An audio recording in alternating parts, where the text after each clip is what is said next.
you are joining on Zoom, please use the raise hand feature to ask a question. As a courtesy, please silence your cell phones and note, recording the press conference on your phone or camera is not allowed, nor is flash photography. We are joined now by Auburn head coach Bruce Pearl and student athletes Johni Broome, Miles Kelly, and Chaney Johnson.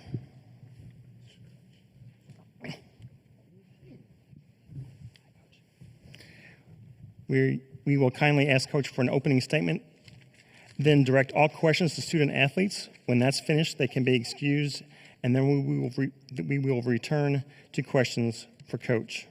Coach, if you would, please start us off with some comments. Yeah, just congratulate Alabama State on a great season, a historic season for the Hornets. They represented their university in an outstanding way. And they were a formidable opponent. We didn't play our best, but I think they had a lot to do with it. And so I just give them a great deal of credit. Miles was terrific. Tahad was terrific at times. Johni dominated on the inside when he had to. But we can play, trust me, we can play, and we'll need to play a lot better. We missed 14 free throws. We made 18, and that's going to catch us in a close game. These next games got a chance to be closer, so we got to, sharpen up in that area. And that's part of that is valuing possessions.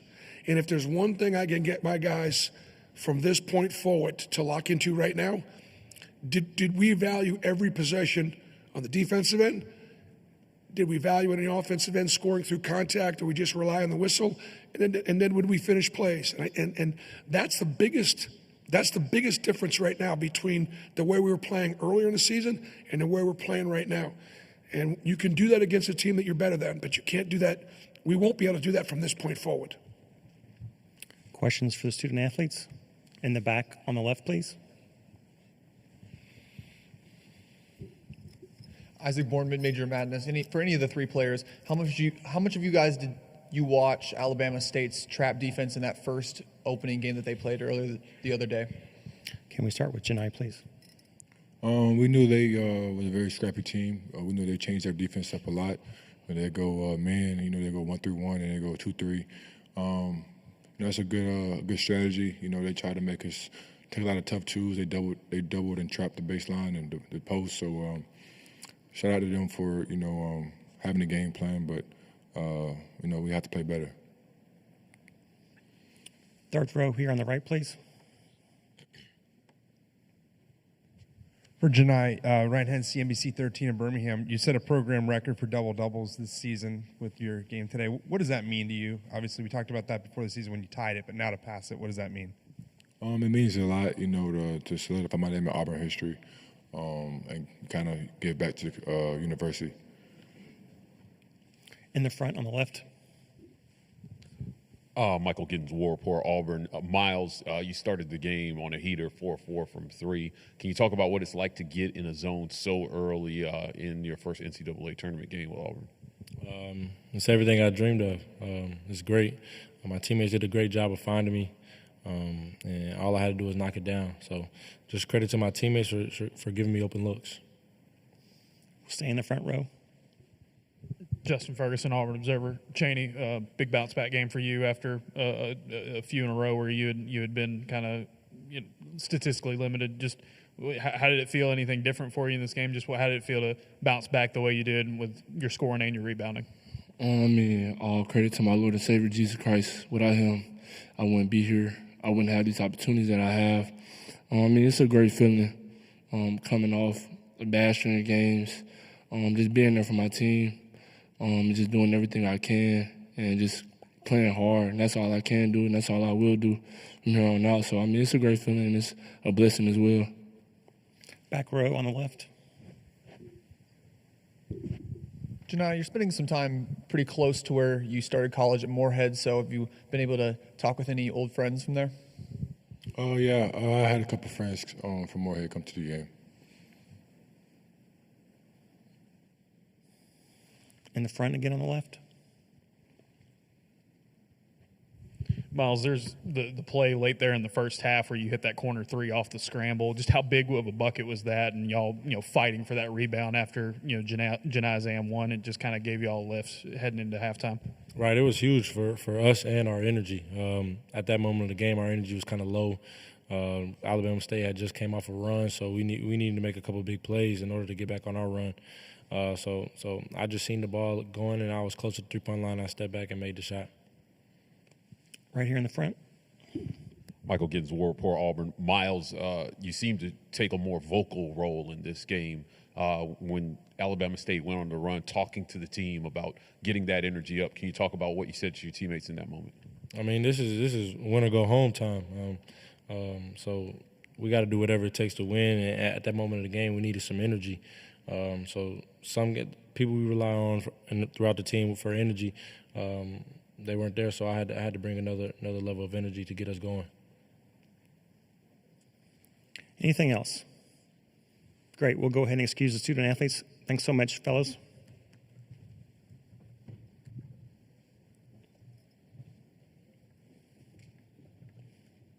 And more questions for Coach Pearl, please. Right here in the front.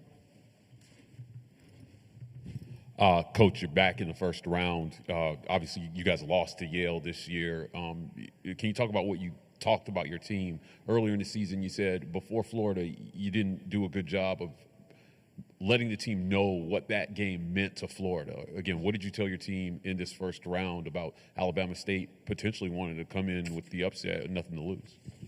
Well, that Alabama State had already accomplished more than most of the guys on my team. Dylan Carwell, Janai Broome, J.P. Pegues, and Chris Moore are the only guys on my team that have won an NCAA tournament game going into this game. Alabama State, that whole team had already won a game. That whole team had accomplished more than our team had accomplished. Going back to Yale, we played better against Yale than we did tonight. Give Alabama State credit. Third row on the right.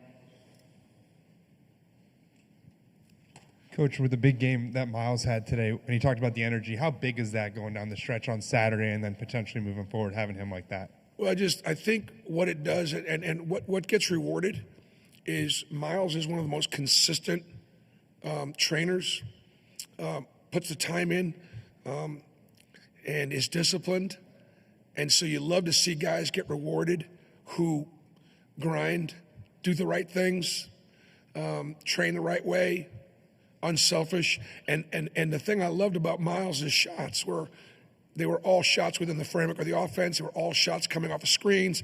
They were all shots where everybody in the building knew he was going to take that shot. So the wonderful thing about Miles Kelly is you absolutely know what you're going to get. And I think that's why Miles has got a chance to be one of the better pros that we have on this team, because he is going to 3-and-D at the next level, and you can count on it. And that maturity, that taking care of business is a part of who he is. And I think the scouts see that clearly. We'll go here on the right, front row. Bruce Philip Marshall, Auburn 247 Sports. You said you played better against Yale last year than you did in this game. We shot 50%. We had a great assist-turnover ratio. We missed free throws in that game too, but we actually played better against Did that Yale. surprise you that it was that way today, considering all the talk and everything going into this tournament? Yeah, I thought our effort and energy could have been better. I thought Alabama State was able to beat us off the closeouts a little bit too much. I thought our bigs did a pretty good job at challenging shots at the rim, but we just weren't sharp. I think the other thing too is, like, the one thing you can control. Our teams always play with great effort and energy. You have to, or our system doesn't really work. And I just didn't think we did tonight. Fourth row on the right.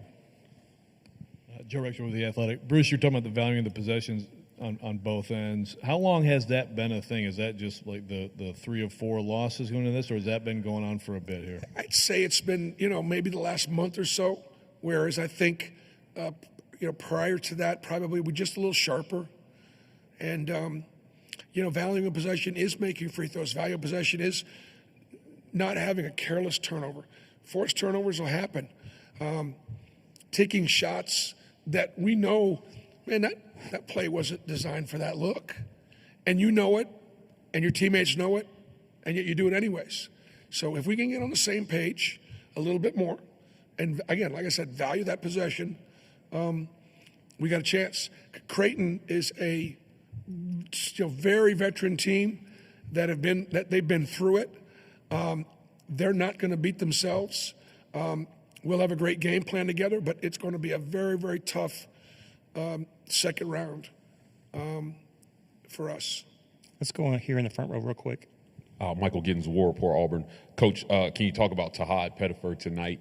0 for 8 in his last game, bounces back 5 for 9, 16 points, 5 rebounds, 5 assists. Yep. Can you talk about the true freshman in his first NCAA tournament game? Great to see him bounce back, and great to see him, even after he missed his first couple shots, and you're like, oh, this is going to continue.